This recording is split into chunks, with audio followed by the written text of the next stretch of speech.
The story unfolds with a media who is making chaos because they think that this yellow hair guy is a very strong hunter, because he recently completed the A-rank gate by himself. And there's also a story that he has subdued an S-rank hunter during the recent dungeon break. Media asks him if he is manipulating his awakening level all this time. But the man is completely calm and says no word. He thinks to himself that the fact he made money off this hunter job was just a coincidence. Not because he has the abilities these people here think he does. It was luck and a bit of bluffing that got him to where he is now. In short, our boy is just a piece of crap, and he doesn't even understand what the reporters are asking him right now. They ask him if he has any plans. Man finally started talking, asking the media if he had a plan. Would things have ended up like this? He wonders what will happen if it's revealed that he's at a level similar to an F rank. First of all, the S-rankers who've been labeled as being subdued by him will probably blow his head off. A top ranker became his enemy after he neutered a gate together. Will he really let our guy be? There is a chance that he ends up getting cursed. He doesn't know what to do now. Then he decides to reveal something to everyone. And what he said is he has no comments for all the allegations. But the media still wants an answer. They want to know if he is really manipulating the awakening rank. Protagonist realizes that saying anything will not change the fact that tomorrow's article is already ruined. But for him, letting people continue to misunderstand like this is no different from being dragged down by this hunter's job. Protagonist's name is Kim. With a cold expression he replied, "I said no comment, you mammal brats." Everyone is stunned after hearing what he said. Now the media wants him to clarify what he said. Bro, they are not leaving him alone. He realizes that even if he reveals that he a powerful being that's hiding his strength, or even if it turns out that he's a useless citizen, he won't be living on this rotten planet for long either way. Now he starts remembering from where everything started going wrong. It starts with his resignation. There's one thing that he needs to clarify first. In fact, he was not a resident of this planet. His older panel name was Alpha Uri. It is a planet with a highly developed magical civilization. His role as the strongest wizard was very significant. However, one day he suddenly had this thought. The desire to quit his job came into his mind. Because this job is treated as social service, so even if he works himself to death, it's unpaid. And it's standard to work for 640 days a year without any holidays. Furthermore, with advancements in technology, sleep and food became unnecessary. And over time became an obvious part of life.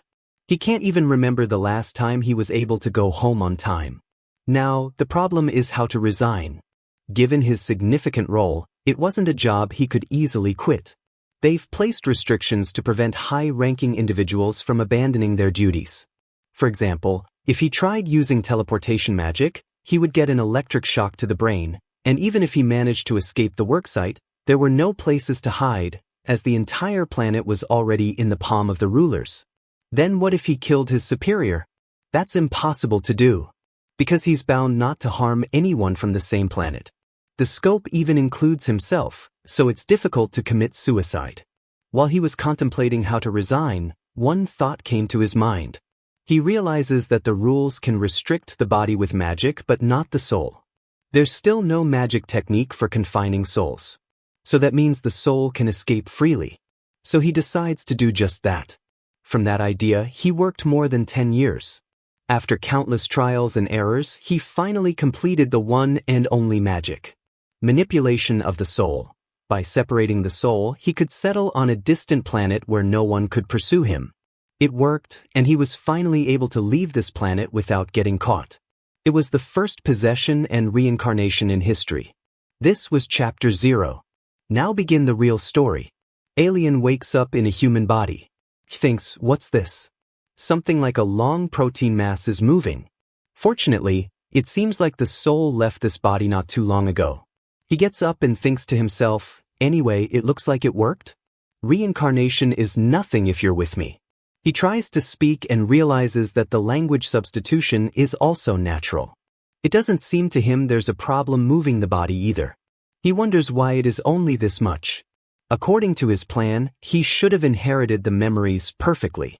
Even the parent wouldn't notice that the soul changed. But the problem is he can't remember anything about this body. The memories are fragmented, like scattered pieces. Suddenly he feels something in his body. He felt a stabbing pain in his abdomen. He wonders if something goes wrong again. Then some of this body's memories flood to him. He learns that this body starved to death. He had set a few conditions before activating the magic. Rule number 1. Reincarnate as the creature with the highest magic power on the planet. If the condition was met, naturally the species with the highest intelligence would follow. But what he overlooked was he didn't consider the state of the body. He thought it wouldn't matter even if the body was a single-cell organism, but this is too much even for him. It feels to him like someone has poured acid into his stomach. His magic isn't working right after reincarnation. He assumes that he needs time to adapt to the magic of this planet. To stop the pain, he needs to put something in his stomach first. He gets shocked after seeing the light coming from the window. Because his old home was mostly covered in liquid, starlight rarely reached them, making it a dark and blush place. But this place he reincarnated to is completely different. He can't believe his eyes seeing this bright, warm, light and dry atmosphere, and the hard ground beneath his feet. He realizes that this isn't the time for this. He needs to find something to eat. But, no matter how much he searched, he wasn't able to find anything to eat. He wonders why he can't find anything to eat. Anger filled in as he shouted, "What the hell? What kind of planet is this?"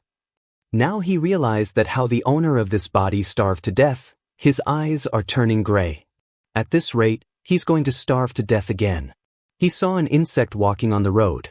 He points out that it's too small, but he decides to not be picky. He was about to eat it when he saw a boy walking past him. The body was drinking orange juice. Some of his body's memories come back and he learns that kids are called young'un. He wonders what is in the kid's mouth. He throws away the cockroach as he realizes that the kid has food that also looks pretty tasty. Now he is thinking if he should steal it or not. He starts following him. When the kid looks behind, he sees our protagonist who looks suspicious to anyone who would see him. Without any second thought, the boy started running. He doesn't know what to do and starts looking around. He notices some flowers in the pot. He knows that it's a play that doesn't seem edible, but he still decides to eat thinking it's better than stealing someone else's food. Then suddenly he hears someone scream. He assumes that it's that kid's scream and decides to check why he suddenly screamed. We see the kid who looks very terrified. There is a big bird monster standing in front of him. Kid tries to run away from there, noticing that the bird starts following him. He is trying to run away from there, but the bird is not leaving him alone. It is destroying everything in its path just to eat that boy. While running, the kid stumbles upon the protagonist again. When he sees the bird, he realizes that it's as big as a house. Just walking down the street and running into something like this, he wonders what kind of planet this is. He concludes that it's a truly wretched planet. Instead of running away, he assumes that this is actually good. This body has the memories of this bird. He can eat birds. So he decides to hunt it because he finally found a wild animal that is worthy of being prey. And as the strong grand sorcerer, he could kill that monster with just a cough. Once he adapts to the magic here, conquering this small planet will be no trouble for him. Suddenly, he senses a very strong magic power. The feeling of the magic sweeping through every cell of his body made him realize that this is Earth's magic. But there's so much, he can't handle this much. He explains if the other planets are like small buckets. Here, it's like diving into a swimming pool. He gives an alien impression on Earth. He is shocked and wonders how such a golden land can exist. This is a jackpot for him. With magic this abundant, there's nothing he can't do. Kid came running to him and asked him for help. He sighs and wonders why this kid has to ask an alien for help. What if this alien wasn't a grand sorcerer like him? He decides to help the kid, but on one condition. He has to hand over the orange juice to him. While they were talking, the bird caught up to them. Kid starts crying, saying he will give juice to him. Protagonist isn't happy seeing the kid running with his back to a predator. He asks the kid to stay back for now. As the head of the first magic division who's responsible for defending a planet, he could separate the bird's bones from its flesh with just a gesture. He tries to use magic, but nothing happens. He is confused about why his magic is not working. He assumes that he is just feeling tense because of the new environment and decides to try again. Protagonist is just chill thinking about himself while the kid is scared for his life. He tried an explosion spell, but it didn't work. Then he tried a water spell, but it also didn't work. Then tried curses, but that also didn't work. Now his expressions are looking a little hardened and he wonders why his magic isn't working. He also starts running for his life. He was about to get hit by a car because he was on the road. Car driver came out from the car and asked him if he was going crazy or wanted to die, while the bird was chasing the protagonist. He realizes that the bird will keep chasing if it sees him, so he decides to go in a different direction. Bird is destroying everything in its way and just chasing the protagonist. He starts wondering why the bird is only chasing him even though he's on the main road. He hasn't eaten anything and he's also feeling weak. Protagonist is getting very tired. He decides to change direction again. Seeing that, the bird flies high into the sky. Protagonist also sees that and realizes that at this rate he will not be able to survive. Suddenly, he feels something in his knee and wonders if this body has a disability. Because of the knee pain he fell down. But because the bird's speed was very high, it wasn't able to stop itself and crash into the building. The impact was so high that the bird died on the spot. Protagonist gets up wondering what happened. He assumes that the bird crashed into the wall by itself and asks if this bird is brain dead. As an alien from another planet, he thinks to himself that there's a bird that flies at a dangerous angle and crashes into a wall and dies. He decides to ask the Earth scholars how such a foolish creature came to be. Then he remembers that he hasn't eaten anything. He goes near the bird and wonders if this is an edible bird. While he was thinking about the bird, someone called him. When he looked behind, there was a shocked girl. The kid was the one who called the police officer and this girl here. This bird monster is a beginner killer that thieves in the sandy desert area gate, originally an E-rank monster that could be subdued by regular firearms on Earth. However, the rank of the beginner killer suddenly increased to C rank at some point, because it charges at speeds comparable to missiles. Hunters below C rank will be taken out before they see it. That's why they need to act as quickly as possible before there are casualties. By the way, this is the scene when the kid was gone calling the police. When the girl reaches the destination, she sees our protagonist and assumes that he is the one who killed the bird. This girl is a hunter and her name is Sean Woo-yun.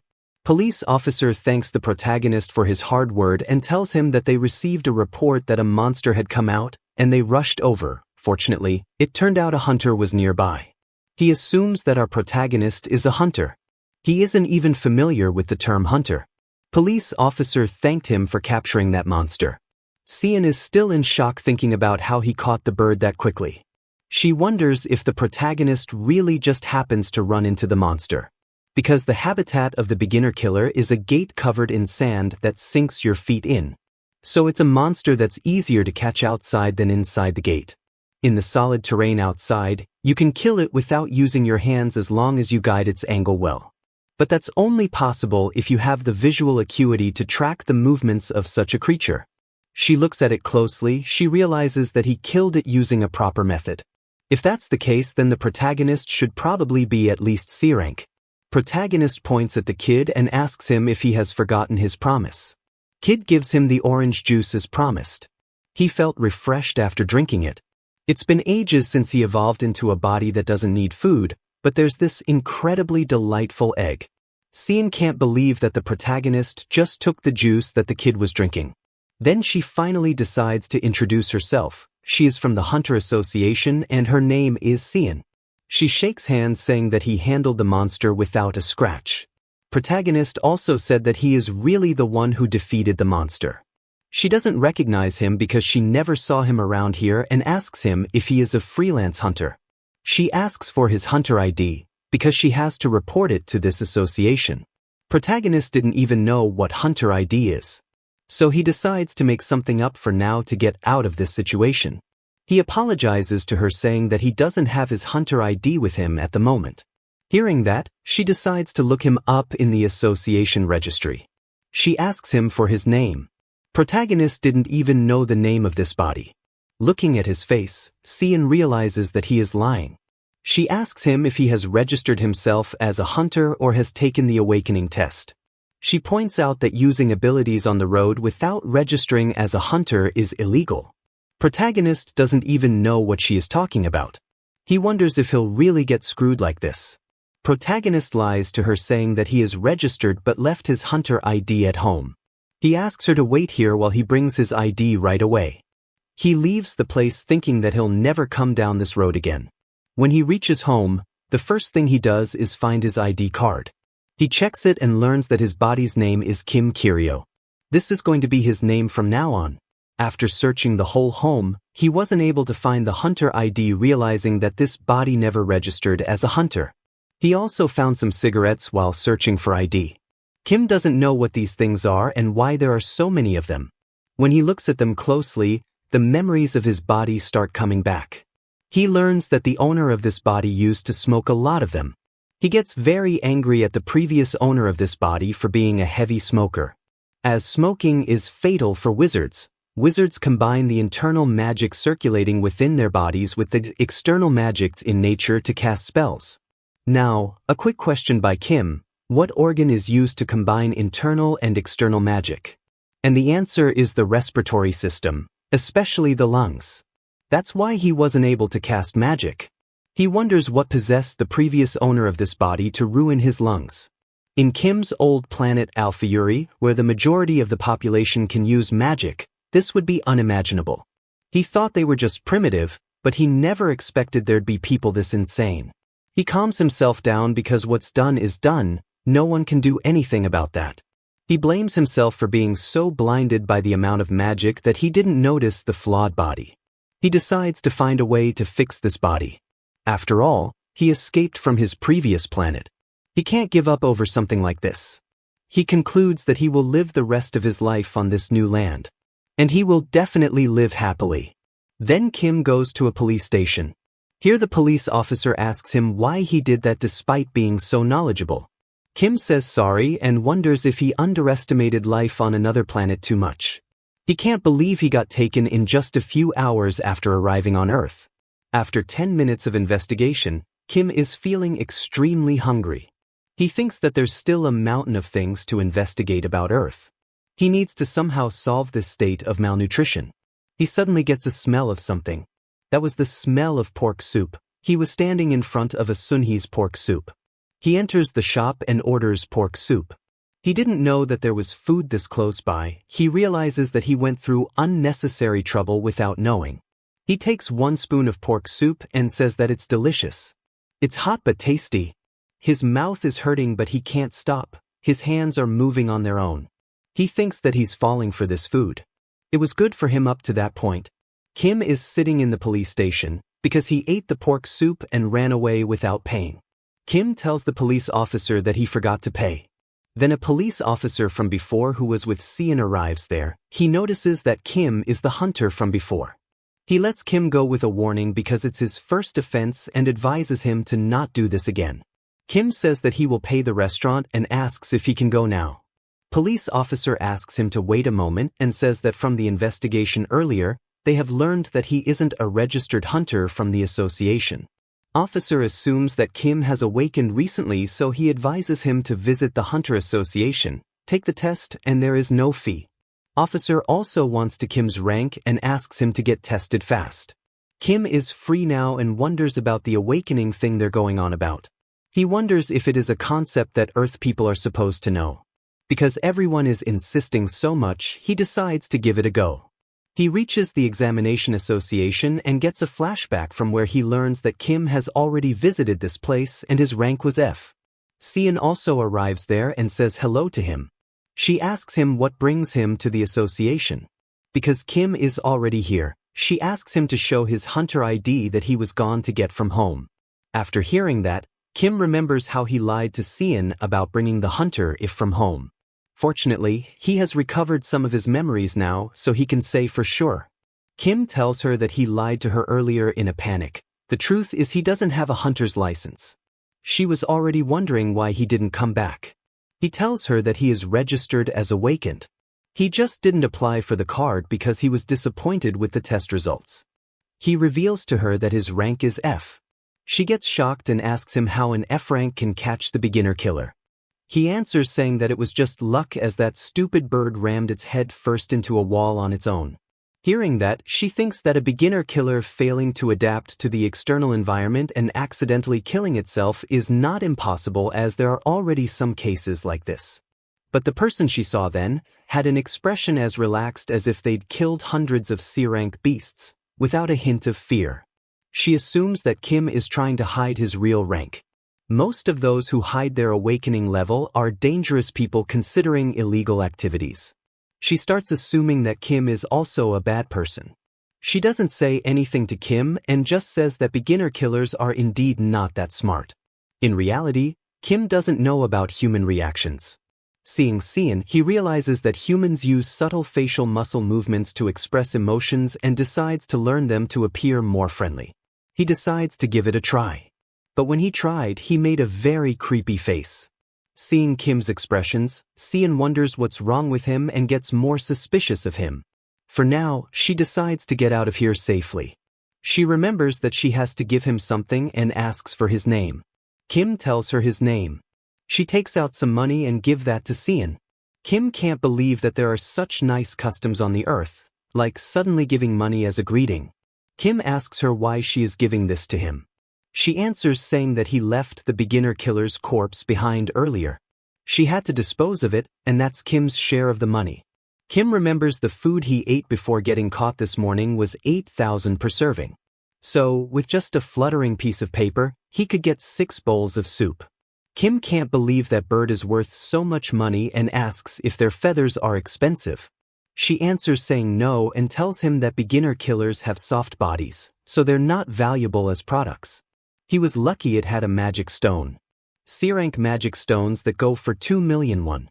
Hearing 2 million won, Kim asks her why his share is only 50,000. She says that his share is low because the damage costs incurred while he caught the monster, she has processed them under his name. If only Kim hadn't fled, they could have legally obtained hunter immunity. He says sorry to her. Then she leaves saying good afternoon. Kim clenches his fist and thinks that in his homeland, that bird monster is no different from a bug crawling on the street. 200,000 won just for twisting off a bird's needs is 75 bowls of soup and rice for Kim. To survive on Earth, one needs money. And he came to this Earth for a happy life. To enjoy an ideal lifestyle, he needs even more money. So, he has to become a hunter. Until lunchtime today, Kim was thinking that his future would be bleak. Because the owner of this body was dirt poor, spending money on a bowl of soup would wipe out all their savings. Now he knows being a hunter can make money. In that case, he'll hunt with magic and make a living. Although magic isn't working for him right now. He needs to find a sufficient number of monsters. A man shouts in front of him that a gate opened over there. Hearing that, he also starts seeing the gate. Gates are the hunting grounds where Earth's hunters operate. Gates are classified according to their magical density. As the rank increases, so does the danger level of the monsters inside. Kim realizes that this gate has an unusual mana pattern. He has heard that the monsters live there. This gate needs to be analyzed, but with people around, it'll be hard for Kim to enter. He wonders if there are any other gates nearby. Suddenly, he feels a mana wave that leads him to another gate. He hardly climbs the mountain and gets very tired. There are warning signs that say, police line, do not cross. But Kim ignores the warning and enter because he doesn't know what this is and says that Earthlings have a strange sense of aesthetics. He assumes that the Earthlings are using these to decorate plants and enters the gate. Sometime later, Hunter Party also arrives there and is about to enter the gate. Hunter named Yoon Sung calls his manager and tells him that he has reached the gate. Manager asks him if there are any civilians around. Sung replies that it's fine and tells him that the control line is set up well. Manage tells him that he is in great tension because this gate's rank keeps on changing. Sung asks him to not worry and also tells him that they're about to start the investigation. Saying that, Sung enters the gate with his party. Sung tells them that according to measurements, the internal magical density is at D-rank dungeon level. Glasses hunters mention that it's always like this as it's almost become a rule. Whenever something's off with the gate, it always jumps 2 levels. He asks them to wrap this up quickly and then go grab a drink. After some time, Sung asks his party to slow down a bit because they're going too fast. He points out that they've walked quite a bit and there are no signs of monsters, so he's just a little worried. Glasses Hunter points out that he's young and asks him why he's always so timid. Sung's party is going on because of any worries because Sung is an A-rank hunter. Suddenly, a big golem appears behind the Glasses Hunter. Meanwhile, Kim, who is also inside this dungeon, knows that he's already entered the depth of the cave, but he didn't find any monster on his way and wonders if he misunderstood the gate. Suddenly, he feels a mana and starts following. While doing that, he realizes that the mana is small and crude, but still overflowing with vitality. He wonders if it belongs to a human and also realizes that someone else has entered the gate. He hides behind a rock to see what is going on. He sees a big golem facing some hunters. Glasses Hunter is already dead, now only 3 hunters left. 2 of them get scared seeing how their comrade died in just a single blow. Seeing them getting panicked like this, Sung shouts asking them to come back to their senses. They have to stay sharp. If they even make a single mistake, they can die. While Sung was not looking, Golem launched a punch from behind. His teammates warn him about the attack. He immediately creates a shield and stops the attack. After that, he jumped and attacked the golem. Meanwhile, Kim is just hiding behind a rock seeing everything. On the other hand, Sung has taken down the golem. Comrades get relieved and praise Sung, saying that they were expecting impressive work from an A-rank hunter. Sung tells them that he will recover that Glasses Hunter's body and then they will slowly head back. But suddenly, the golem opened its eyes again. It grabbed Sung, slammed him on the ground and then threw him away. Second hunters tried to fight back but his sword broke like a stick. Golems punched him and killed him. Now, only the girl is left. Golem launched an attack at her, but it stopped midway. We see that Sung is still barely holding on. He stopped the attack using his shield. He asks the girl to use her binding magic. If they can't hold it down now, they will never be able to get out of here alive. Sung was holding on to the golem with his life, hoping that the girl would use her binding magic, but when he looked back, he was shocked. That girl hunter betrayed Sung and ran away on her own. Sung can't believe that she is leaving him and others behind. He wants her to come back and use binding magic. One of them is barely holding on to his life. Sung wants her to save him, but now there's no use. She has already run away. Then, Golem slams down Sung on the ground. Before getting unconscious, he thought to himself that what he felt after getting betrayed is not anger, but emptiness. He obtained an A-rank awakening due to the dungeon break phenomenon. Offers from all sorts of massive guilds poured in, he met good connections, formed a team, and they increased their gate conquest achievements. Everything was going so smoothly for them. He never expected for things to end like this, in such a miserable way. Golem was about to step on Sung, but then, Kim enters the scene saying he can't stand it anymore. He wonders if this is the nature of the Earthlings. But with the time he got while they were fighting with Golem, he was able to complete his analysis.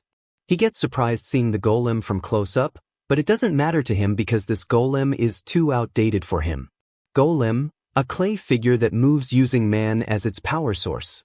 Golems served various roles in Alpha-Yuri, Kim's original planets. From everyday tasks like labor, errands, and construction work to war machines. Alpha-Yuri was truly a nation built on the labor of golems. Even Kim majored in golem weaponry. The reason there are no monsters here is because this guy is on guard duty. Kim assumes that this gate is a private property.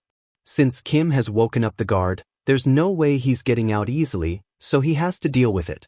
Even though Kim can't use magic here, he has his own ways of doing things. First, Kim didn't attack and just dodged Golem's attacks. He was confident before, but now he has realized that it's not that easy to defeat it. He can avoid Golem's attack due to its large size and clumsiness. But this body of Kim is too weak. He was just dodging the attacks to find the best opportunity to strike back. Then, he found an opportunity that he was waiting for. He explains that stopping the golem is simple, the large gem embedded in the golem's arm. This gem is not an ordinary decorative jewel. Rather, it's a magical energy detection sensor. All Kim needs to do is input the emergency stop command into this sensor. For security reasons, only the owner and creator of the golem know the emergency stop command, but a model as crude as this one can be figured out with just a glacé, for Kim that is. He inputs the command and the golem just falls down. Since Kim has only activated the emergency stop command, it did not completely shut down. To switch it to offline mode, he needs to remove the core located in the center of its back. He's not good at doing this bare-handed, but at this point he has no other choice. He easily removes the core and shuts down the golem completely. It's simple for Kim. Then we see Sung, who is on the ground. He moves his fingers a bit, thinking what his mom said to him. He remembers that she used to always remind him about the dangers that come with the hunter job. That's why she doesn't want him to become a hunter. But Sung was confident in himself because he was an A rank. His mom was very worried, because in the dungeon anything can happen. But Sung reassures her mom, saying that he is a hunter who has been recognized by many others. He promises her that he will become a successful hunter and asks her to have trust in him. Before he left, his mom wished him luck and advised him to be careful with a smile on her face. In the present, Sung tries hard and gets up. First thing he saw was a man holding the golem's core. He was very shocked and wondered if he did it alone and bare-handed and if he is a hunter. For Sung, the more important thing is to know how Kim got in here. He is sure there was a security line set up. Then Kim decides to go to Sung. Sung gets shocked, seeing a stranger hunter who crossed the security line and illegally entered the dungeon, giving him a hand of help. After that, we see Sung's manager looking at the news. He wasn't happy with that and questioned Sung, "Is this how you come up with headlines?" Sung answered saying, "But the articles have nothing to do with that." Manager can understand that it was some other hunter who caught the monster, not Sung. But the manager is angry because Sung doesn't even know the name of the hunter who saved him. Manager says that if the hunter who saved him is stronger than him, then he should be famous. But looking at the internet, no one seems to know the description of that person. There is a chance that this hunter might be an unregistered hunter. For now, reporters are focused on the A-rank monster. Otherwise, if this were to continue. Sung gets angry after hearing that. Seeing him like this, the director tells him that he's saying this for Sung's own sake. If this continues, it will only tarnish his career. Even if he's an A-rank hunter, if he shows any weakness, he will immediately become a target for others, and he also knows that well. Director questioned him about why he didn't just say that he caught the golem. Sung calmed down and responded saying that he felt like he had to be honest. It's the least he can do as a form of courtesy for the one who saved him. Sung tells him that that person didn't look like the one to engage in illegal activities. He is sure because if that person was the type to hold grudges, he wouldn't let Sung go alive. He was a good person, that's why Sung wanted to repay him. After hearing all this, the director decides to leave. Then we see the director alone saying that there's a hunter who easily killed the golem that Sung's team couldn't even handle. He wonders if there really is a strong hunter with such integrity, and if there is, he wants to meet him. After that we see Kim. He concludes that Earthlings are God after looking at the smartphone. Last night, he accidentally unlocked his smartphone. And he's been like this all night. He learned that he can access information freely even though he's not part of the privileged class. He wonders if this is heaven. Thanks to this smartphone, he gained a lot of information. First, the gate he entered was not private property. Second, each gate has different entry restrictions. Since Korea was a country that managed awakeners thoroughly, even entering a gate required prior approval. That approving body is known as the Korea Hunter Association, abbreviated as Hunhyup. And then third, Sung is not a petty thief who's trying to rob a gate with an owner. For now, he decides to get the hunter's license first. He is at the destination of the hunter exam. First, the teacher gave theoretical safety training. They are going to distribute the devices shortly. Kim standing in the crowd feeling bored. He summarized things that he learned up until this point. Don't act recklessly in front of monsters. Kim receives his device. After getting it, he questions what it is. Hearing that, test taker gets really surprised. People start wondering if he was living in the mountains all this time or if he has come from another planet. Seeing all the commotions, Kim realizes he made it obvious that he's an outsider. Test taker explains to him that this device is a basic analyzer. It uses pixiglass technology, and the test taker will explain to him now how to use it. Then the teacher asked everyone to reflect the monster in the lens of the device that they got just now. When Kim did that, the device told him all the details about the monster. This is a poison butterfly that is F-grade. Today, Kim has learned that Earthlings use tools to identify the enemy's identity. Then the test taker told him that all the analyzers not only just support monster identification but also have item search functions. They help one find useful resources. Test takers asked them to look around and give it a try. Kim pointed the device at the test taker, but it didn't work. He realizes that it doesn't work on people. Then he points it at the fruits. This is a heat fruit, a plant species characterized by red muscles composed of various fibers. After checking the identification functions, he assumes that it should be able to recognize this too. He pointed it at soil, but it showed no data. He gets confused because the device categorizes useful resources, but it shows no date for soil. Suddenly, he wonders if it only detects things with mana. Distinguish between things that are vulnerable and those that aren't based on the presence of mana in them. It's convenient, but it's a rather imprecise method. There are many things that are useful even though they don't contain mana. This soil is the perfect example of that. At first glance, it looks like ordinary soil. He explains about absorptions. It's a rare spell that absorbs mana. He assumes that no one here knows about absorption magic. But it's strange for Kim. If this world had even slightly developed magic studies, there's no way they wouldn't recognize absorption magic. He wonders why nobody knows about this. Suddenly, something comes to his mind. He calls the test taker and tells him that he has a question. He asked him if he knew when magic, or rather, awakeners began to appear in Korea. He answered saying yes and told him that they started appearing 7 years ago. At that time, the dungeon shock caused awakeners to appear simultaneously all over the world. Kim gets shocked after hearing that it's only been 7 years since magic appeared on Earth. Because in his original planet, the history of magic has surpassed 60,000 years. He thinks that he's been living with primitive people all this time. Now it's no surprise for Kim that all the tools here have electrical properties. He thinks primitive magical knowledge, an enormous level of technological prowess that contrasts with that knowledge. To think evolution has taken place is such an abnormal path. This is completely fascinating. Now, he has learned that when he will use absorption magic, no one will know.